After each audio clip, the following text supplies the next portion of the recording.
Tapi anehnya, ketika mereka yang kerasukan ataupun yang kena guna-guna, ketika melihat saya semuanya pada pingsan. Padahal saya nggak punya apa-apa.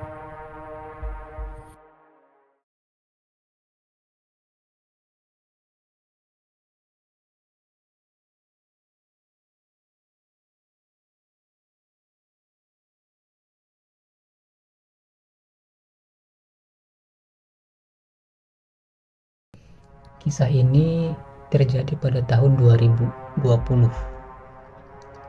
Jadi rumah saya tuh biasa digunain tempat perkumpulan oleh keluarga-keluarga saya. Dan keluarga saya itu kental dengan hal-hal kegoiban, Kak. Karena memang mereka mempunyai kebatinan hasil turun-temurun dari para leluhurnya. Nah, suatu ketika, Kak, ketika kami berkumpul, bapak saya dan teman saya di rumah saya sekitar jam 9. Tiba-tiba sesuatu terjadi. Tiba-tiba muncul sosok macan hitam berwarna pekat. Si kumbang. Kata bapak saya.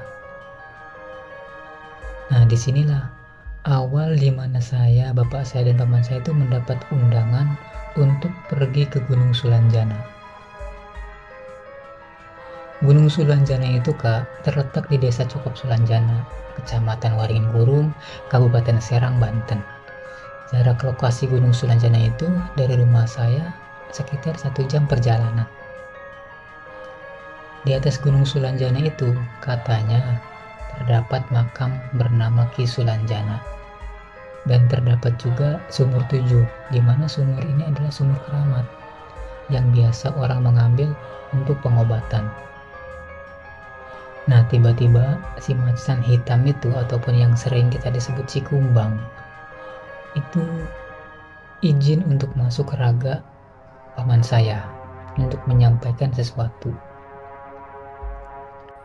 Assalamualaikum, kata si macan tersebut. Terus kita jawab waalaikumsalam. Saya kumbang dari Gunung Sulanjana. Saya datang ke sini hanya untuk silaturahmi. Jika suatu saat kalian punya waktu, datanglah ke Gunung Sulanjana. Ziarahlah kalian ke makam Ki Sulanjana yang berada di puncak Gunung Sulanjana. Dan jangan lupa ambillah tanah dari Gunung Sulanjana serta air dari sumur 7. Suatu saat itu bakal berguna untuk syariat pengobatan. Saya datang ke sini pun karena diutus oleh Ki Sulanjana, kata si macan tersebut. Jadi saya dan bapak saya itu hanya menganggukkan dan mendengarkan apa yang disampaikan oleh si macan tersebut. Nah, karena ini adalah undangan dari leluhur, salah satunya ya, biasanya ada hal yang bakal terjadi ke depannya. Entah itu kami akan mendapatkan kiriman atau pencobaan melalui hal-hal goib. Nah, biasanya ketika hal itu akan datang, para leluhur itu bakal mengingetin dulu, Kak, ataupun ngasih syariat untuk tolak balanya. Nah, dan mungkin undangan itu salah satu cara ataupun obat nanti kalau suatu saat datang bencana itu, kayak gitu, Kak. Waktu itu kalau nggak salah hari Selasa kami berangkat untuk ke Gunung Sulanjana menggunakan 2 sepeda motor. Jaraknya kami tempuh 1 jam dengan kondisi jalan yang naik turun karena memasuki kawasan pegunungan. Bahkan sinyal HP pun di sana kurang, hanya kartu-kartu tertentu yang mendapatkan sinyal. Nggak semua kartu bisa mendapatkan sinyal. Sekitar jam 2, kami sampai di desa yang terletak di Gunung Sulanjana. Desa ini biasanya digunakan orang-orang untuk ataupun awal jalur menuju pendakian ke Gunung Sulanjana. Gunung Sulanjana itu tidak terlalu tinggi, Kak, dan tidak terlalu berbahaya untuk didaki. Makanya di sana nggak ada pos pendakian, layaknya gunung-gunung pada umumnya, Kak. Namun untuk mendaki ke sana kita perlu diantar oleh warga-warga sekitar, ataupun kadang juga kita meminta santri untuk ngantar ke atas, karena di situ terdapat pondok salafi ya di sekitar warga tersebut. Biasanya orang-orang yang mendaki juga bisa ditolong ke para santri. Nah, ketika kita bertanya ke warga tersebut, minta antar naik ke atas, tapi nggak ada yang bisa, Kak. Kami coba minta bantuan ke warga untuk ngantar ke atas, tapi jawabannya sama, Kak, nggak bisa. Dengan alasan mereka mengatakan bahwasanya maaf Pak, kami sedang punya aktivitas, jadi nggak bisa ngantar, katanya gitu. Terus mereka berpesan kepada kita untuk minta tolong ke para santri di sekitar pondok. Akhirnya kami memutuskan untuk pergi ke pondok salafi tersebut untuk minta bantuan ke salah satu santri untuk ngantar ke atas. Tapi anehnya jawabannya sama, Kak. Nggak bisa, katanya lagi ada aktivitas, dan kebetulan pondok tersebut emang lagi mengadakan pembangunan. Jadi ada salah satu asrama yang dibangun. Makanya mereka katanya nggak bisa ya dikarenakan lagi ada pembangunan. Kami sempat bingung, Kak. Bingungnya kenapa? Kita itu kan disuruh silaturahmi untuk ke Gunung Sulanjana. Tapi anehnya setiap kita minta tolong diantar ke atas, banyak orang-orang yang nolak ataupun ibaratnya kayak dipersulit untuk ke atas. Jadi kami mikir bahwasanya ini adalah cobaan supaya kami tidak jadi ke atas kayak gitu, Kak. Jadi akhirnya bapak saya dan teman saya itu berunding berdiskusi bagaimana nih, apa kita mau lanjut ke atas tanpa adanya yang mengantar, atau kita mau balik lagi ke sini lain waktu. Setelah berunding, akhirnya kami memutuskan memberanikan diri untuk mendaki ke atas gunung tanpa diantar oleh warga ataupun para santri. Dengan bermodal mengikuti jalur pendakian yang sering dilewati orang dan bismillahirrahmanirrahim, kami mulai mendaki. Cuman sayangnya, Kak, baru 15 menit perjalanan atau pendakian, kita itu dipertemukan dengan 2 cabang jalur. Ataupun kalau di jalan raya itu bisa disebut pertigaan. Nah, kami bingung dong. Orang kita nggak ada yang nganter, kita mau lewat mana nih? Kan kita nggak tahu. Akhirnya paman saya memutuskan bahwasanya ya udah kita ambil jalur kanan aja. Nanti kalau sewaktu jalur ini tiba-tiba nggak bisa lanjut ataupun terpotong jalurnya, kita balik lagi dan kita coba jalur kiri. Ya udah, kita sepakat, akhirnya kita ambil jalur kanan untuk mendaki. Nah, selang 20 menit kami melakukan perjalanan, jalur kanan ini terpotong, Kak. Bayangin 20 menit perjalanan, jalur ini terpotong dan kita harus balik lagi ke awal pertigaan tersebut. Kita balik lagi. Nah, kita ngambil jalur kiri, tapi sayangnya kejadiannya sama. Setelah lamanya pendakian, jalur kiri pun terpotong. Kita bingung dong, harus lewat mana? Sedangkan 2 jalur ini adalah 2 jalur yang kita lewati, tapi dua-duanya terpotong selayaknya nggak pernah dilalui oleh pendaki. Paman saya tiba-tiba duduk sambil merokok, merenung lah ibaratnya. Akhirnya memutuskan untuk berinteraksi dengan si macan hitam tersebut.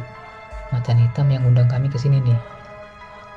Tapi sekian lama paman saya berinteraksi, nggak bisa terhubung sama sekali sama si macan tersebut. Energinya pun tidak terhubung sama sekali. Kemudian kita memutuskan bahwasanya udah sudah terlanjur setengah perjalanan, kita balik lagi ke jalur kanan. Kita terabas, pokoknya yang penting kita sampai ke tujuan. Karena kami terpaksa ya, ibaratnya udah sampai setengah jalan, ya udahlah, udah terlanjur capek, kita balik lagi ke jalur kanan, kemudian melanjutkan perjalanan. Jadi jalur kanan itu banyak ilalang, semak belukar, bahkan kami pun sering terpleset karena memang tidak ada bekas pendakian. Jadi nggak ada semisalkan tanah yang biasa diinjak kan enak gitu, Kak, untuk dilalui, tapi ini licin, kayak nggak pernah dilalui orang-orang kayak gitu.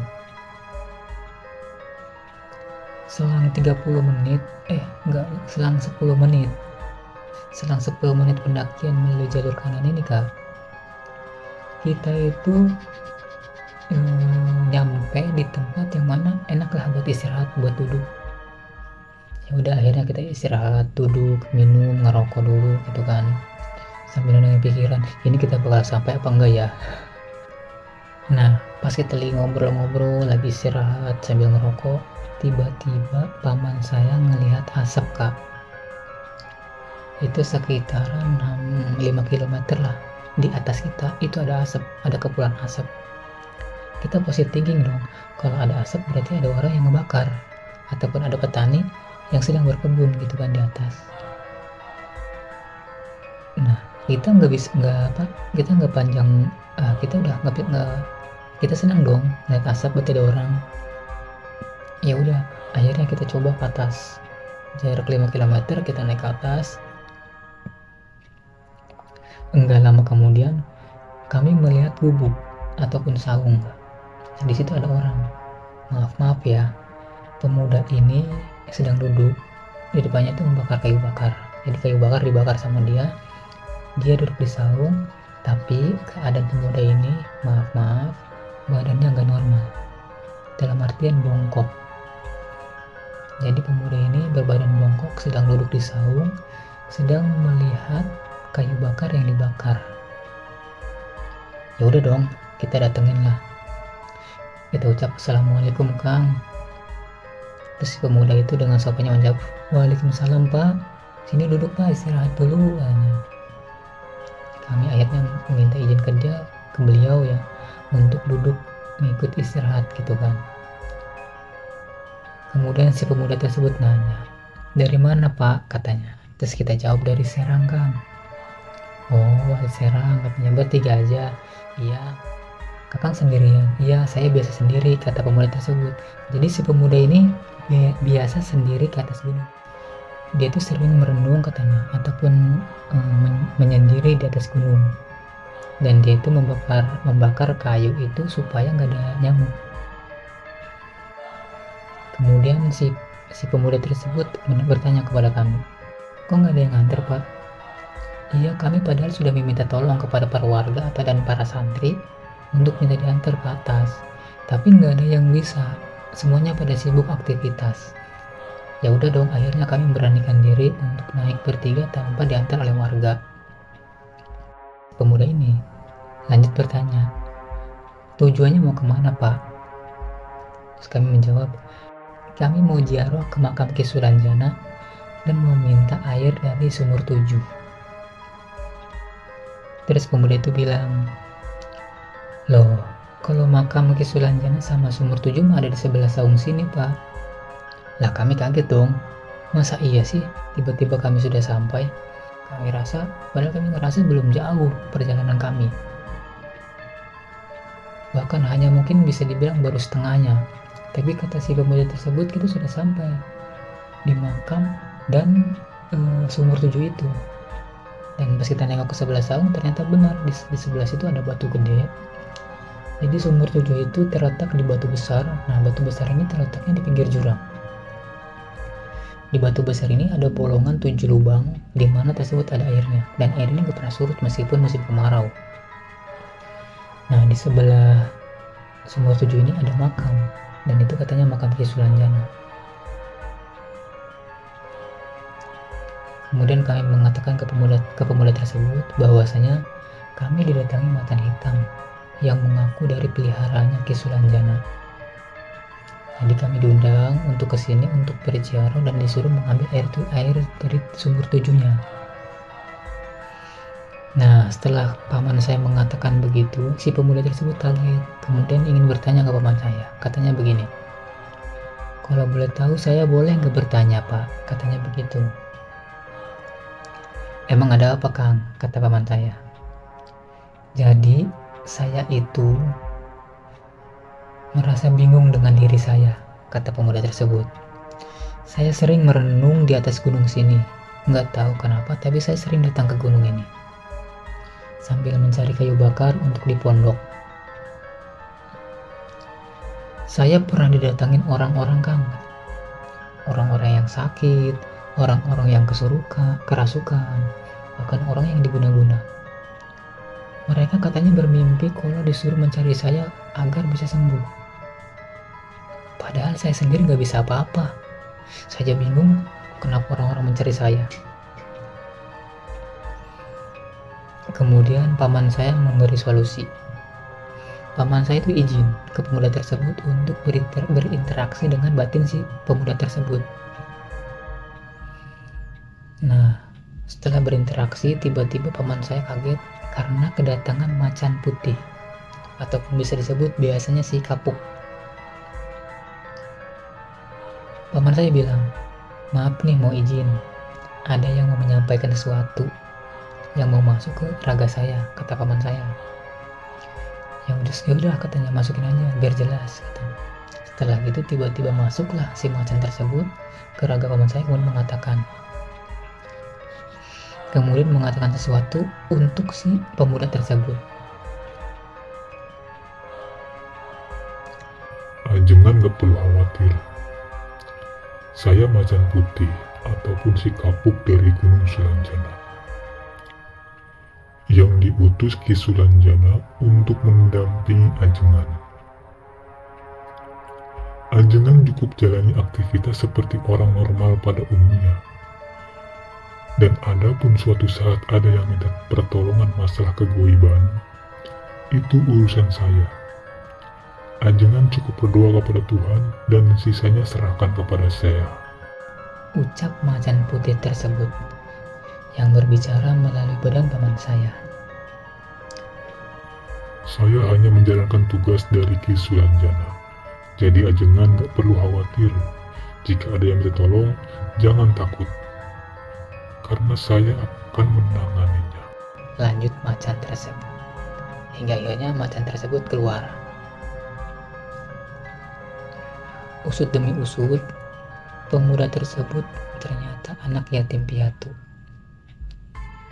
Dan pemuda tersebut sering naik ke atas gunung untuk mencari kayu bakar. Bahkan pemuda tersebut telah menjalani puasa Senin Kemis selama 2 tahun tanpa pernah bolong. Itu dilakukan karena hanya pengen menjalankan sunnah Rasul tanpa ada embel apa-apa. Hingga akhirnya pemuda tersebut dipilih oleh Ki Sulanjana untuk didampingi oleh macan putih tersebut. Padahal pemuda tersebut gak tahu apa-apa. Dia hanya kaget karena banyak orang mencari dia untuk berobat. Padahal di badan dia sudah ada pendamping, yaitu macan putih itu, si kapuk itu. Nah, kemudian akhirnya si pemuda tersebut setelah mengetahui apa yang sebenarnya terjadi pada badan dia, menawarkan diri kepada kami untuk mengantar ke makam Ki Sulanjana sekalian ikut berziarah. Jadi kami akhirnya berziarah dan berdoa kepada Tuhan dan meminta karomah kepada Tuhan melalui perantara Ki Sulanjana. Dan tidak lupa kami mengambil air keramat dari sumber 7 tersebut sebagai bekal perjalanan spiritual kami dan mudah-mudahan bermanfaat untuk kedepannya. Kami turun dan sampai di desa pas waktu maghrib, dan kami memutuskan untuk sholat maghrib di desa tersebut sebelum kami melanjutkan perjalanan pulang ke rumah. Jadi di sini sebenarnya sudah direncanakan. Kami diundang oleh macan hitam hingga akhirnya kami dipertemukan dengan pemuda, yang mana pemuda tersebut ditunggu ataupun didampingi oleh macan putih yang dua-duanya macan Ki Sulanjana.